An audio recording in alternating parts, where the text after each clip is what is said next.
Welcome to Faith Over Fear, the Christian Pregnancy and Birth Podcast. I'm Natalie Portman, a Jesus-loving mama, birth doula, and childbirth educator.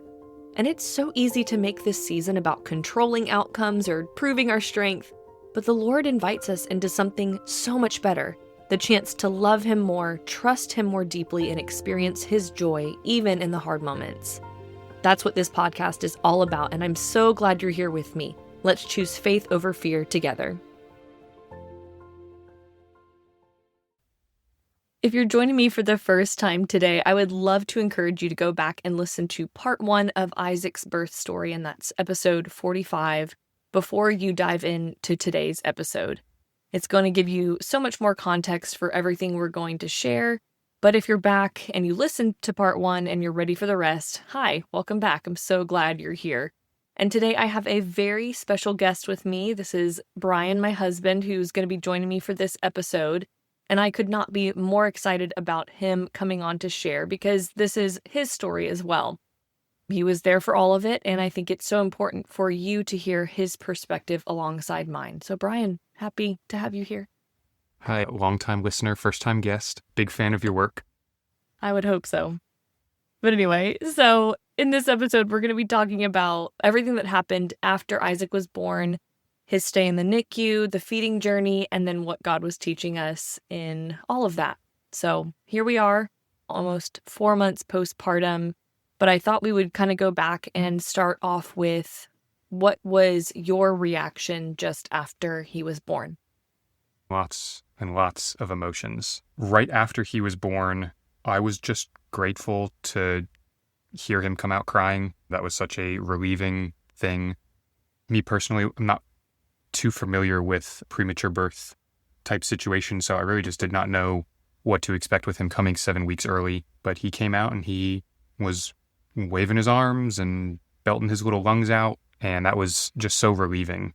And the wave of emotion that just came for seeing him born, seeing you complete the labor and delivery, and so many of our family and friends that were in the room with us and the doctors, just being grateful for all of that.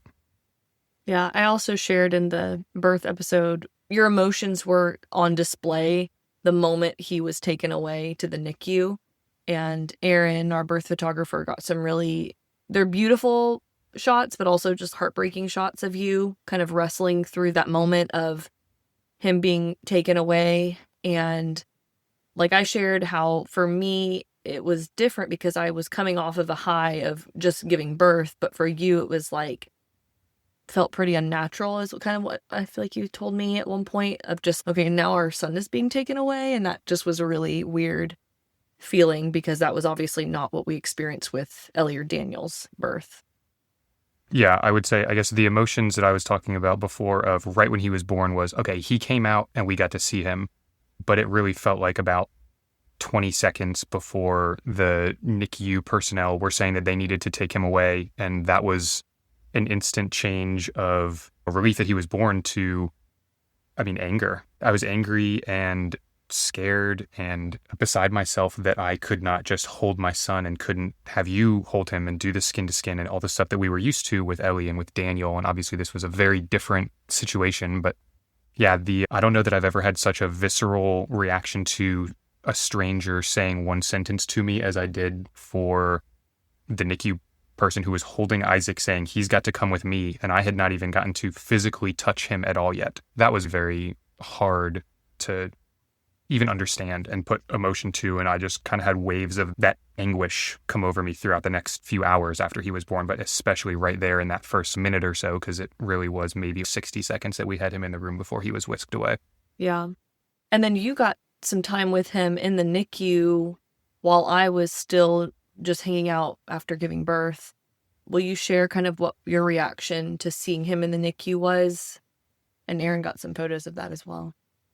Yeah, so one of the labor and delivery nurses who was with us through the labor and that I think you had a previous connection with just by nature of the other births that you've been a part of, she said, so quote unquote, sneak into the NICU to be able to get a photo of Isaac on my phone and bring it back to us. And so that's really the only thing that we had for, I think it was almost 2 hours before she came back and said that I was able to go back and visit while you were still going through the immediate postpartum stuff. But finally being brought back there after being on pins and needles anytime anybody came into the delivery room, I expected every single time the door opened that it was the nurse saying, "Come on back." And then it never was, but it finally became 2 hours or so later. And going into the NICU and seeing this just tiny little baby, his 4 pounds 7 ounces of him, hooked up to more wires than I cared to count, and a breathing tube and a feeding tube and all the beeps, and it was all very hard. It was unnatural is what it really felt like. And praise God for modern medicine and the calling that medical professionals have to be able to do this kind of work or that kind of work. For me, it just felt very hard not to be able to just pick him up. He just seemed so delicate. I was nervous to just put my hand on him. And when I got into the NICU and the personnel in there were saying, don't rub on his head and do these soft touches because it's just overstimulating for them, and he is already dealing with so much newness to being born this early that you just need to be very low stimulation. Yeah, I like doing the hand hug and all that. And I remember also feeling, it felt weird to be like with our son, but it felt like we were visitors. Yeah. We were visiting the child, that we had to be really mindful of how we were interacting with him. And it was a very strange feeling. I remember very distinctly once I was able to see him, which was once they were moving me over into the postpartum room. So this was I think it actually ended up being like maybe 3 or 4 hours postpartum that I finally got to go see him in the NICU. And I remember distinctly hearing where the ideal is unrealized, grace abounds. That was something the Lord kept kind of bringing to mind for me, which is something that our pastor says a lot. And I looked up 2 Corinthians 12:9, and it says, "But he said to me, my grace is sufficient for you, for my power is made perfect in weakness. Therefore, I will boast all the more gladly of my weaknesses, so that the power of Christ may rest upon me." And that verse, I feel like, perfectly summed up that moment for me, because it really was, I was just beholding the weakness of our son, but also the weakness of my flesh to be able to control what was happening. But at the same time, I felt this blanket of peace over all of it, that I knew the Lord had Isaac, and I knew the Lord had me and everything about our family in his hands. And so that was such a gift that I couldn't even fully understand like how the Lord was sustaining me and all that. Truly, his grace was sufficient for me in that. And so, yeah, anything else to share about the NICU in regards to the first moments with him? I think backing up even a little bit to the labor, it took a while once we were actually admitted into labor and delivery for me to understand and appreciate what was really even happening. And then honestly being fearful in a lot of that, and just, constantly being in internal prayer and asking God, why is this happening? I don't understand how this is the plan that you have set for this child, our family. And he very much met me in that fear, especially immediately postpartum, and in that minute or so that we got with Isaac and the time with our family afterward, waiting to be able to go back into the NICU. He did not lean away from me when I jumped inward into myself of being fearful of not knowing what was going on. He is just good, even in what I would say is probably the hardest thing that I feel like I have gone through in those scary moments. And seeing your faith be amazing in those moments was also such a strange juxtaposition to how I was feeling, because you really were just from the get-go, I'm going to trust God. This is what's happening, and he's got it in his hands, and we're just here to be part of his story. Was an amazing thing, and a reminder that birth and motherhood and all the things associated with that are this wonderful calling that he's put on your life and a podcast. Thanks, baby. Well, and I think one of the biggest reasons I think the Lord was sustaining me in the way that he was because I walked through so much the previous year. And thinking back to just the unimaginable darkness and grief that I walked through really prepared me for this trial that he had me in at that moment.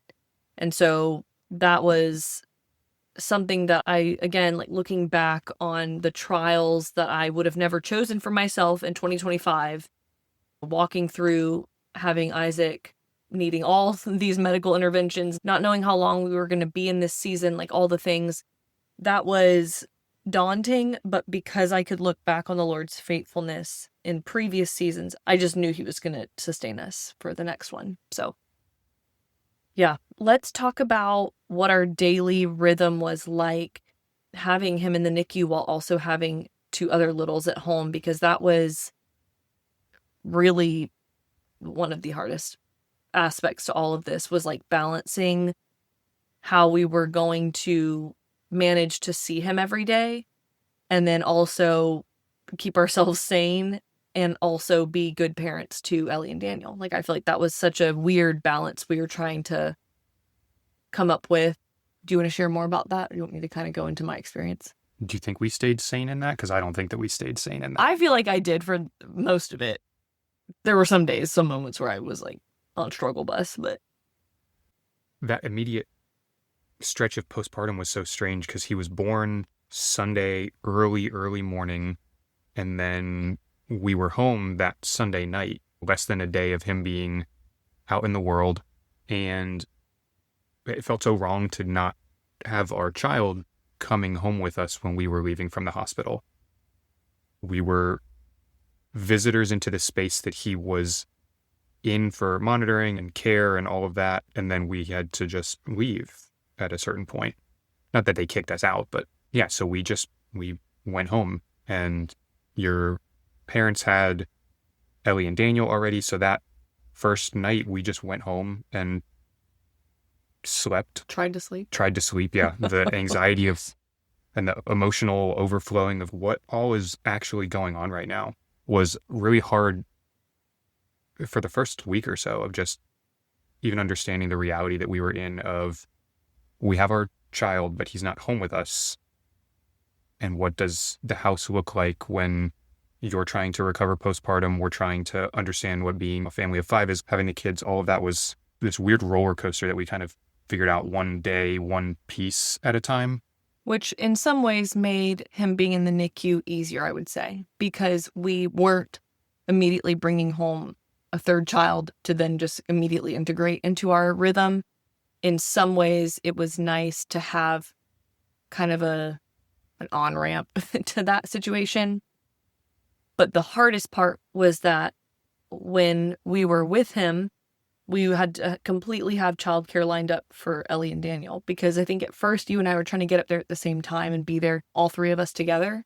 But then when we had it to be where I would be up there in the morning, you would go when the kids were down for naps, then it was like it was starting to feel more separated. Even how much we interacted together felt just less and less as time went on. Yeah, the first, I think 5 days or so, 4 or 5 days, we would get Ellie dropped off at school and get the morning figured out with Daniel, and then kind of drop them off or have them home, and somebody would come and watch them here at our house. And then you and I would be able to go up together, spend time with Isaac. And that got to be just something that was very hard, because it was every single day trying to figure out, well, can somebody come over to see the kids so that we can go see Isaac in the NICU? I think the 2 weeks after that, so the 2nd and 3rd weeks, we got into the rhythm of basically you would get up, eat breakfast, head to the NICU until about lunchtime or so.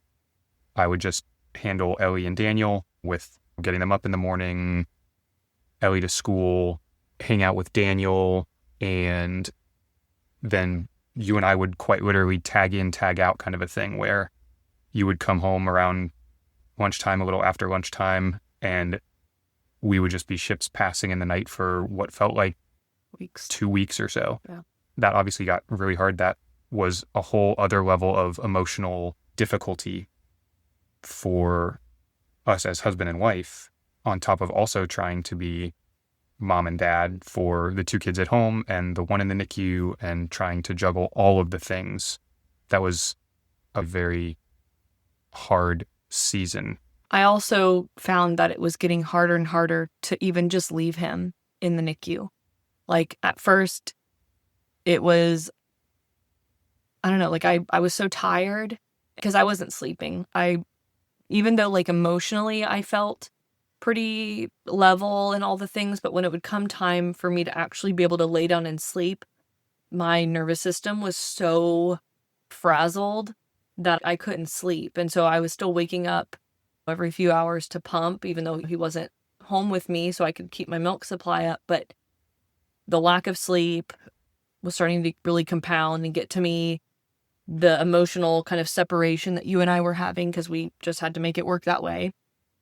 And then just the more time we got with him and seeing him interact with us more in the NICU, like it was harder and harder to leave him. And I remember asking specifically for people to pray for us in that, because it was just like, it would make my stomach drop whenever I'd have to leave him. Like it just felt like I was like abandoning him, even though I know I wasn't.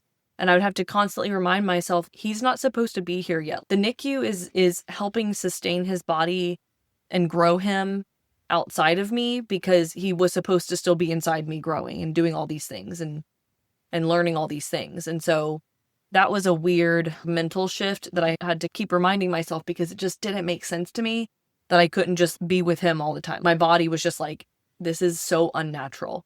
The idea that his name is Isaac, but thinking about the story of Abraham and how he had to lay his son Isaac on the altar. And it reminded me of every time I left Isaac, I felt like I got that picture of, okay, I'm leaving him on this bed. I'm leaving him at the altar, and I have to go. And I have to trust the Lord with whatever he's going to do while I'm not here with him.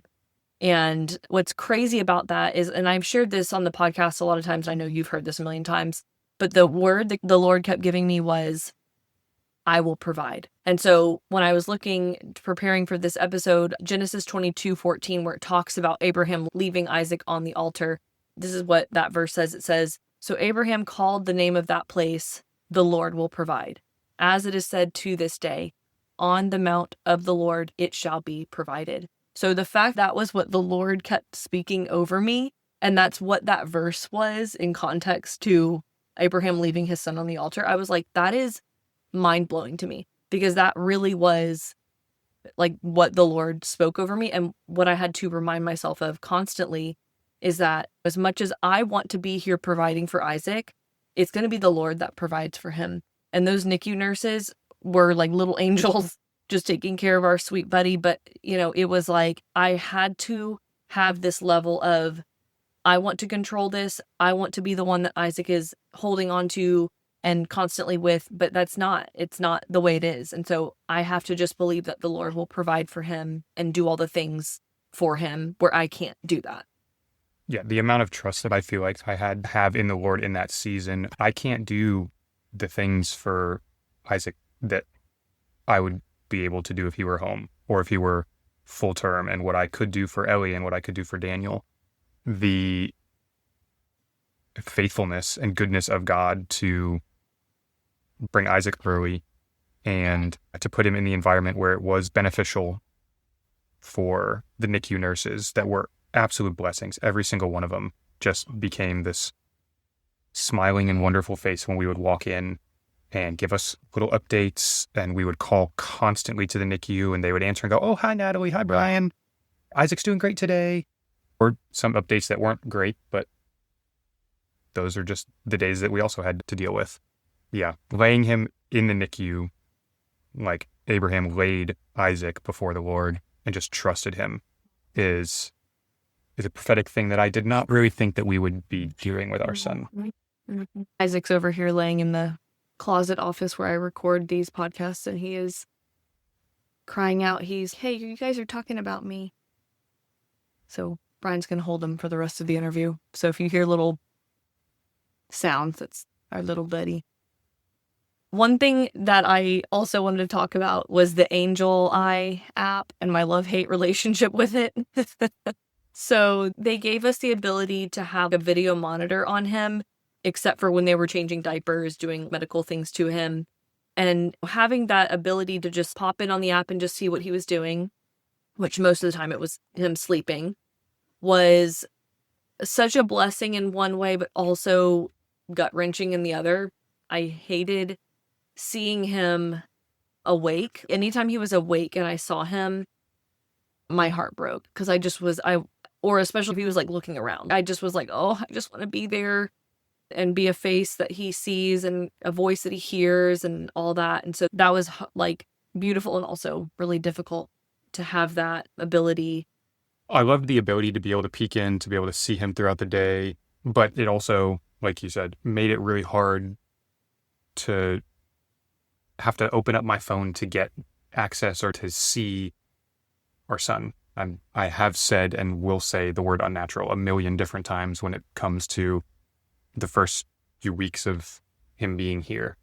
And yeah, the heartbreaking gut feeling of when he was awake and his eyes were just steady open. And he was just kind of looking around. Oh, that's the time that we're supposed to be holding him and with him. And he's supposed to be seeing us and we're just looking at a screen. Was very difficult to do.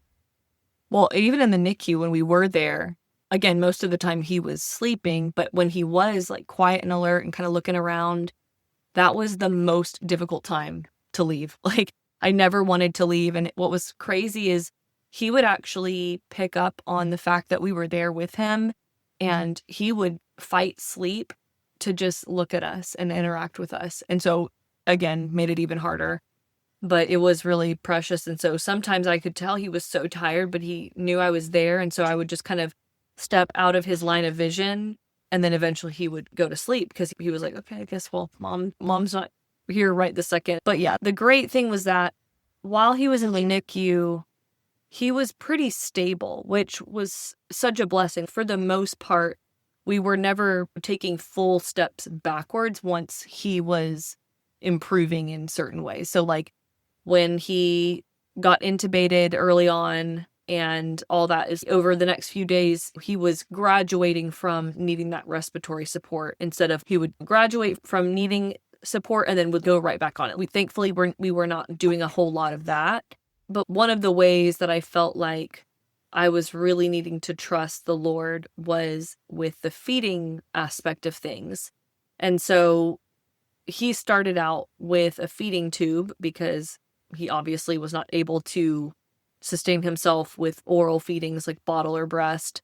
And if he did take bottle or breast, it was very minimal. And so for a big part of the NICU stay, it was just waiting for him to be able to have the strength and endurance to be able to feed orally instead of relying on the feeding tube. And so that was probably a huge part of our NICU stay, was just praying that he would continue to grow in that regard. Since he, again, wasn't needing like all this major medical intervention, it was just like feeding. Anything else you want to share about that? It was so cool for being able to give him some of those bottles. Mm-hmm. That was a unique way that I was able to kind of spend time with him and do what I felt was helping, even though I probably did not have good form because the NICU nurses were like, this is the way you do bottles. And it was not at all how I did bottles with either of our other two kids. Well, but it was paced bottle feeding. And our other two, because they didn't really take a lot of bottles, and then also just they were born full term and healthy and didn't need to have all of the support with bottle feedings like he did. And they were obviously very closely monitoring how much he was taking every single feed. They had him on a strict every 3-hour schedule. He would get a diaper change, get his vitals checked, and then do a feeding. And as he got bigger and bigger, he graduated more and more how many milliliters he was feeding. And so just to have that tangible evidence of, okay, today he took X number of mLs, and then the next day we see what that progress was. Whereas with Ellie and Daniel, we were never measuring it that precisely. And so it became for me like I measured so much of my success for him for that day based on how many mLs he was taking by bottle or transferring at the breast or whatever. And it became a little maddening for me because, again, my inclination was to want to control.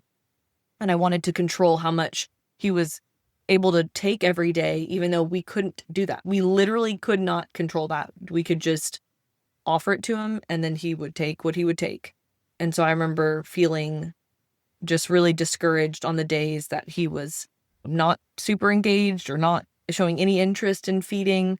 But again, that's where I just felt like the Lord just kept telling me, I will provide, lay him down, lay this down, because you can't control it. And it just not having that end date. We had no idea how long he would be in the NICU. I remember when they first told us, yeah, he could be here for about a month, like right after he was born. I was like, there is no way we're going to be here for a month. This boy's going to get out of here in a couple weeks. There's no way. And so I think that was partially self-preservation, but also just my mama heart could not imagine that he would be in there for 25 days. Obviously, that's not an eternity, but at the time, with not having any idea how long he would actually be there, it felt like a never-ending loop of when are we going to get out of this? I just want him to get out of this place. I want him home. I want him in my arms. I want him unattached from all of these wires and all the things. I just wanted him home in a natural state.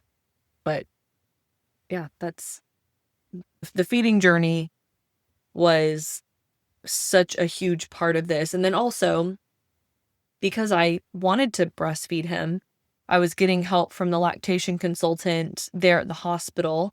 And then I had also a lactation consultant that was coming to my house even when I was just pumping while he was still in the NICU, giving me pointers, because I also had never just exclusively pumped before.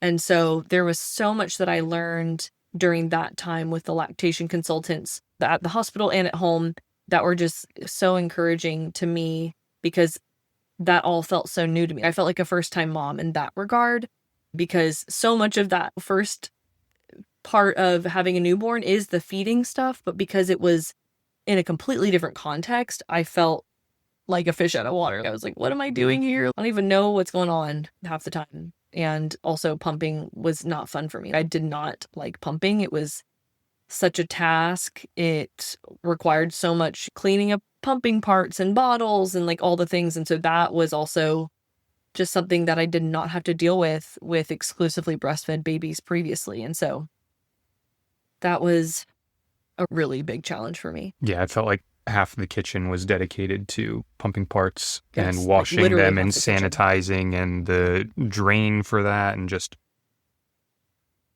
a lot of pumping, a lot of washing, a lot of sanitizing constantly. Mm-hmm.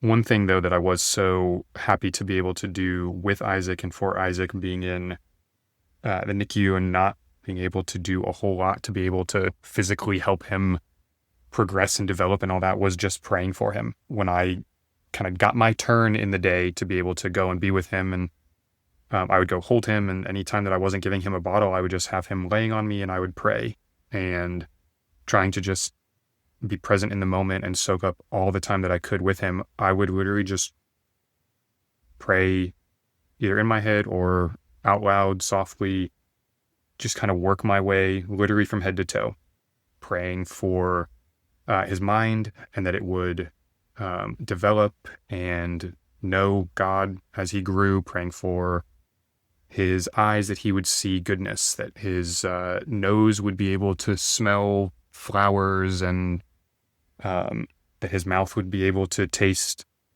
the wonderful food that God put on this earth for us, and your cooking, and that his ears would hear the chaos of his brother and sister playing in the house, and just every single part of him that I could think of as I was holding him and just kind of working my way down from head to toe was just this very sweet thing to know that God thinks about us in that way too, that he had to think of every little bit of our bodies when he was designing us, designing Adam and Eve. And and that all of those parts work in the way that they do because he designed them in that way. And we only function every day because of the goodness with his design, and just praying for all of those things to be well developed and functioning and good for Isaac was a sweet way that I got to just spend some time with him and be in prayer. And I think that was a very good and worthwhile thing to be doing when I was able to hold him in the NICU. I think that was a sweet thing that you and I got to be able to do. One silly thing that had to happen because he was in the NICU was obviously Ellie and Daniel could not meet him in person in the NICU. And so they got to come over on the weekends when my parents were there to kind of help, but they would get to see him through the NICU window. And that was sweet, but also just, this is so weird because Ellie got to hold her brother immediately after he was born here at home. And so like minutes, an hour after. Yeah. And so to be on polar opposite spectrum of here's your brother who's several weeks old and you're just able to see him through a window is really funny. But again, I think there was so much grace in that because it did allow Ellie and Daniel just kind of this ramp up period of getting to get acclimated to what was happening now that Isaac was born. And I prayed so hard for Daniel. He's such a mama's boy. He's super clingy. And every night, or pretty much every night, whenever I would put him down for bed and put him down for naps, I would just pray that the Lord would prepare his heart for when Isaac would come, that he would not feel replaced, he would not feel unloved, that he would just enjoy Isaac being there and like all the things. And so it was really sweet seeing his interest in Isaac, even through a window, because I could just even then tell that Daniel was going to be such a great big brother. And Ellie, I knew, was going to be a great big sister. Again, she's a natural, like, has natural mothering instincts. But Daniel, I was a little concerned about. Very worried that he was going to be the jealous big brother of, wait, no, that's my mom. Why are you spending so much time with her? Mm-hmm. But even when we were looking through the app and showing him pictures, he would just, hi, Isaac. Mm-hmm. So cute just from the get-go. Yeah. So let's talk about the day he came home, because that was such a mountaintop experience. As long as everything kind of went fine throughout those last few days, because he got put on some oxygen, like really low dose oxygen for the last couple days. His oxygen saturation was kind of hanging out kind of lower, and then they slowly weaned him off of it. And as long as he went 48 hours of doing well without oxygen, continued to do full bottle feeds or breastfeeds, he was able to come home. So that morning, this was day 25, we get there and my mom and sisters, I remember, kept telling me, like, just expect it to kind of take some time to get discharged and all this stuff. And I was like, I'm pretty sure they're going to get us out of there pretty quick, because being in the NICU for 25 days, I got to watch several families go home. And so I was like, I'm pretty sure it's going to take no time at all. And sure enough, we get there and they're just like, okay, he's good to go. Let's start getting his paperwork and all the things. And I was like, oh, what? It just felt weird then to be like, oh my gosh, I cannot believe we are finally taking him home. They did the car seat test where they put him in the car seat for 90 minutes just to make sure he's stable in that position, and he passed. And there was like literally nothing left to do besides just the paperwork. And then we got to load him up in the little car seat. He looked so tiny in his car seat. And yeah, what was your experience on that last day of the NICU? I thought it was so cool walking in. Obviously, I think the last 5 or 6 days that he was in the NICU, everybody had this anticipation of, okay, is this the day that he gets this milestone checked off? Is this the day that he gets this thing done? And now we move on to the next final step, sort of a thing. So it was so cool in the day or two leading up as we would go to visit, when the nurses and the doctors were like, we're pretty sure he's going to be good to go. He just needs to still be good through this 48-hour monitoring of no oxygen. So we kind of just got to a point where, okay, he's good. We just need to make sure that he's good for 2 days and then he goes home. And every time we walked in and every time we left, okay, nothing happened. That's a great thing.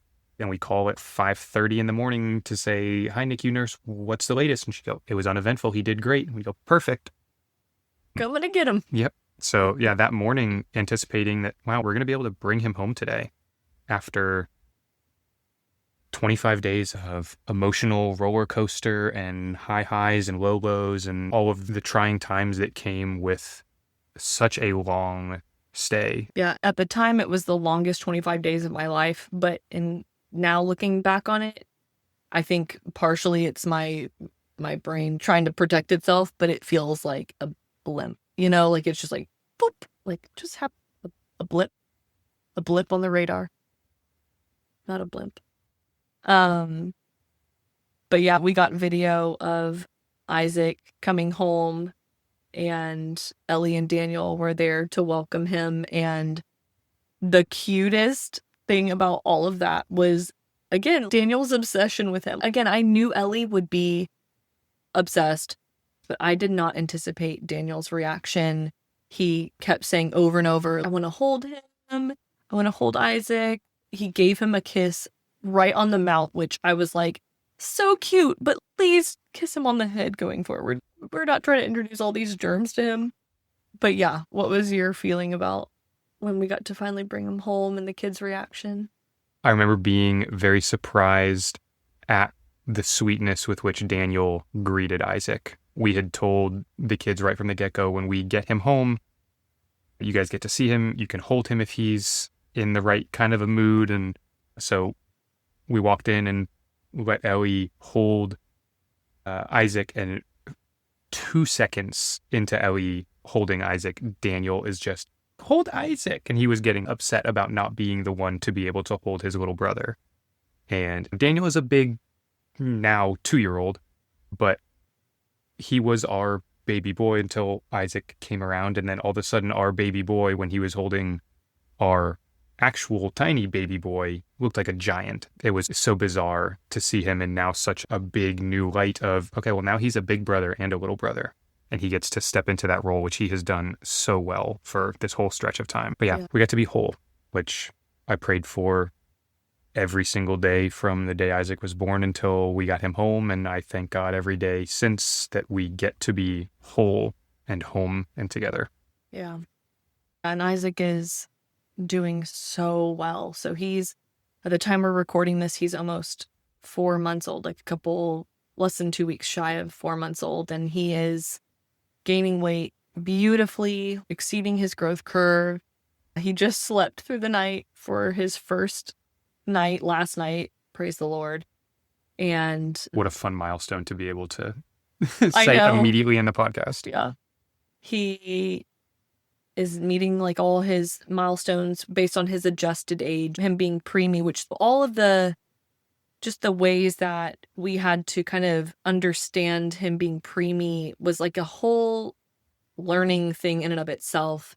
But because of his adjusted age, which went off of his due date, is how the pediatrician and everyone will be looking at his milestones instead of his actual birthday until he's 2-ish. But meeting all of his milestones based on his adjusted or corrected age. Another huge blessing is, by the grace of God and many lactation consultants' help, he is exclusively breastfeeding. So we're not doing pumping in bottles with him. He's just nursing.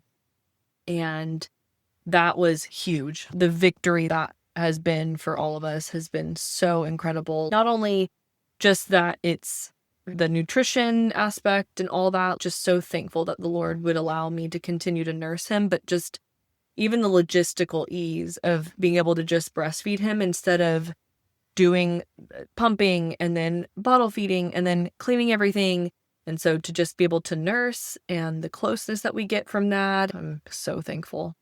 There were a lot of big victory milestone type days, but the day I got to pack up the bottle washer and sanitizer and get it off the counter and move it into our laundry room for storage was a huge win. But yeah, I feel like my biggest takeaway from all of this, and I'll have you share yours too, was just that the Lord will provide. That He absolutely provided for us and sustained us in ways that I would have, again, never chosen for myself. I would have never chosen for this to be the story that the Lord had for me, but this is the story the Lord had for us. And the closeness and the beauty and the trust and the joy and all of that is such a gift from the Lord. And I mentioned in the first part, or the part 1 episode, how the Lord kept impressing upon me to pray for the birth experience and everything to be something where I experience the Lord's love and his joy, and I trust him more. And I can honestly say, based on where we're at and what all we've walked through these last 4 months or so, that all of those things came to pass by the grace of God. And that's such a blessing in spite of all the hardship that had to be walked through. Yeah, I think the big thing that I take away in reflecting and in the day-to-day through everything is wisdom is the Lord's, and he will give that as a blessing. He will give that through experience. He will give that through the experience of others. And in going through Isaac's NICU stay and his birth and talking with so many other dads and friends, hearing about their experiences and not realizing that some of their children also had NICU stays and how their family had to navigate that, I got this wonderful closeness with people that I was able to empathize more with, and that they were able to walk alongside me with, and our family, with what we were going through and trying to experience. We had 3 very different birth experiences with our kids, postpartum experiences, labor and delivery. All the things were very unique for each of the 3 of our kiddos, and being able to now have some of that wisdom through that experience from God saying, you're going to be a family that has a lot to be able to share with others, to be able to just try and love on them well. I'm thankful that he blessed us with these experiences, that he stayed close with us, that he protected and provided and loved us even on the days where it felt like things were spiraling out of control. And even since Isaac was born, had another friend and his family have to do a NICU stay while we were still just on the other side of getting Isaac home. So being able to just be with him a little bit and share what we went through with our family and our experience, and just being an ear and a shoulder for him to be able to kind of lean on in something that was very new for him and his family. So that was a wonderful blessing that God has given us to be able to leverage for sake of others and for his glory. We ended up taking some newborn photos here at the house with Aaron, our birth photographer / newborn photographer. And so if you would like to see some of those photos, if you go to the show notes, there's going to be a link to the full blog post, and you can check out some of those. I'm so excited for you, baby, to be able to come on and share your side of the story. And yeah, just want to give glory to the Lord for all that he did in and through Isaac's birth story and this postpartum story, and all the ways that he met us and have already allowed us to love on and empathize with other people going through just really hard stuff after having a baby. He never wastes our hurts. The Lord never wastes our hurts. And he's such a good God. And I'm excited to see what all he does in the rest of Isaac's story. Anything else you want to share? No, just happy to be on the show today. Love you. I love you. That's it for today's episode. If this encouraged you, I would love to invite you to sign up for my free Christian Mama Birth Prep Library. It's full of practical tools and faith-rooted resources to help you prepare for a peaceful, Christ-centered birth. You can sign up at faithoverfearbirth.com or with the link in the show notes. And if you enjoyed this podcast episode, I would love it if you would take 30 seconds right now to leave a rating and review of this podcast. It genuinely means so much to me, and it also helps more mamas find this resource. Until next time, keep choosing faith over fear.